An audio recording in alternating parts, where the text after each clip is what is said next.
पुराने जमाने से यही रिवाज चला आ रहा है।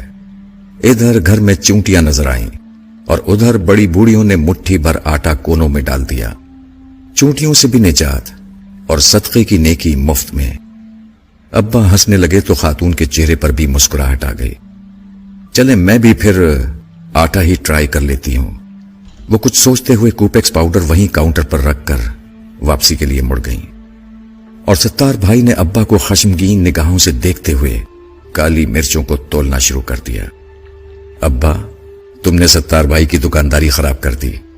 वापसी पर मैंने अब्बा से हंसते हुए कहा, नहीं बेटा, ये बात नहीं। हमारे घरों से बरकतें इसीलिए उठ गई हैं। लोग अल्लाह की मखलूक का ख्याल रखना भूल चुके हैं। पहले किसी घर के सामने कुत्ता भी आकर बैठ जाता था तो घर की खवातीन उसके सामने भी कुछ ना कुछ बचा खुचा सालन रोटी रख दिया करती थी। मगर अब ऐसा नहीं होता, क्योंकि अब रोटियां भी गिनकर पकाई जाती हैं। बरकतें कहां से आएंगी फिर? इस कौम पर बॉम्ब ना गिरे, जलजले ना आए, सैलाब ना आए तो और क्या हो। अब्बा तासुफ के इजहार के साथ साथ मुझे आसान जिंदगी के गुर समझाने की कोशिश भी कर रहे थे। अरसा गुजर गया, मैं भी इस वाकये को भूल गया। फिर एक दिन बड़े भाईजान के यहां जाना हुआ। अभी डोरबेल बजाने ही लगा था कि चिड़ियों के झुंड के उड़ने की जोरदार आवाज कानों में पड़ी। चौंक कर ऊपर देखा तो पता चला कि मेन गेट के दोनों जानिब मिट्टी के कूंडे रखे थे और उन कूंडों से चंद लम्हे कबल यकीनन वो चिड़िया दाना चुग रही थीं और अब मेरी आमद से डरकर उन्होंने उड़ान भरी थी। मगर अभी भी वो उड़कर दूर नहीं गई थीं, बल्कि ऊपरी मुंडेर पर इधर उधर फुदक कर मेरे जाने का इंतजार कर रही थीं। भतीजी ने दरवाजा खोला तो मैं अंदर दाखिल हो गया। ये क्या, इतनी सारी चिड़िया? मैंने सलाम के बाद खुशगवार हैरत से भाभी से पूछा, जो किचन की खिड़की से खाना पकाते हुए मुझे देखकर मुस्कुरा रही थी।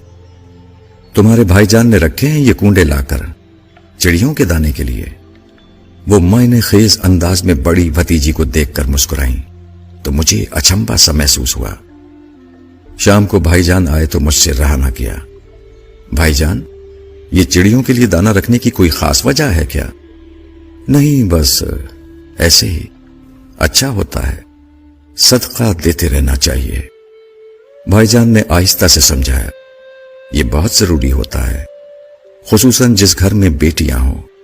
फिर बताने लगे कि किसी बुजुर्ग के पास एक शख्स ने आकर बताया कि वो गरीब आदमी है और परेशान है कि अपनी जवान बेटियों की शादी किस तरह कर पाएगा, क्योंकि गुर्बत की वजह से कोई उसकी बेटियों से शादी करने को तैयार नहीं। बुजुर्ग ने मशवरा दिया कि रोज 200 भूखों को खाना खिलाओ, तुम्हारा मसला हल हो जाएगा। गरीब आदमी मारे एहतराम के बुजुर्ग को तो कुछ ना बोल पाया, अलबत्ता आस्ताने से बाहर आकर ज़ारो कतार रोने लगा। पास से गुजरते हुए किसी दाना ने पूछा, रोते क्यों हो? गरीब ने जवाब दिया, गुर्बत ने पहले ही मार मार कर अधमुआ किया हुआ है और सरकार ने फरमाया है कि रोज 200 भूखों को खाना खिलाओ, तब बेटियों की शादी मुमकिन होगी। दाना आदमी मुस्कुराकर बोला, भले आदमी, भूखा क्या सिर्फ इंसान होता है? अल्लाह की मखलूक छोटी हो या बड़ी, भूख तो सबको सताती है। अगर तुम एक मुट्ठी आटा भी चूंटियों को डाल दोगे तो समझो तुम्हारा सदका हो गया। दाना आदमी तो ये कहकर अपनी राह चल दिया और गरीब अपनी नाकिस अकल पर हंसते हुए अपने घर को चला। कुछ अरसे बाद ही सदके की बरकत से न सिर्फ वो अपनी बेटियों के फराइज से सुबुकदोश हुआ, बल्कि घर में भी खुशहाली आ गई। भाईजान जिस वक्त ये वाकया हमको सुना रहे थे, मुझे अब्बा की मुट्ठी भर आटे वाली बात याद आ रही थी। मैंने आने वाले दिनों में देखा कि भाईजान ने अपनी चारों बेटियों की शादियां उनकी सही उम्र में बिल्कुल दुरुस्त मौके पर कर दी।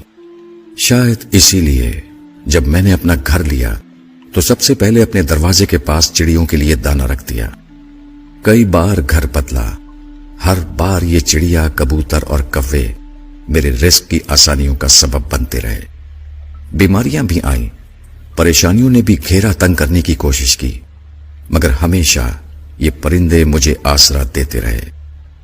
इन्ना माल उसरे युसरा कि माने समझाते रहे। अल्लाह रब्बुल इज्जत की बड़ाई का यकीन दिलाते रहे। الحمدللہ ثم الحمدللہ۔ میں نے آج تک اپنے بچوں کا بہتا خون نہیں دیکھا، انہیں کسی تکلیف سے تڑپتے نہیں دیکھا۔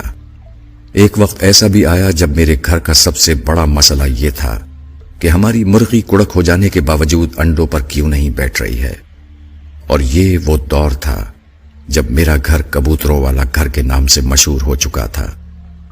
یقین مانیے کہ یہ تمام باتیں اس لیے نہیں لکھی ہیں کہ نعوذ باللہ میں اپنی نیکیوں کا پرچار کرنا چاہتا تھا، بلکہ میں اس راز کو کھول کر بیان کرنا چاہتا ہوں جو سوال کی صورت میں مجھ سے اکثر کیا جاتا ہے کہ آخر کیسے گزارا کر لیتے ہو؟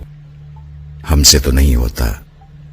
میں نے اپنی زندگی کو اسی ننھی مخلوق کی خدمت کر کے آسان بنایا ہے۔ تمام بڑائیاں اس رب کے لیے جس نے مجھے اس قابل بنایا کہ میں یہ کر سکوں۔ اللہ ہم سب کو صدقات کی توفیق عطا فرمائے، آمین۔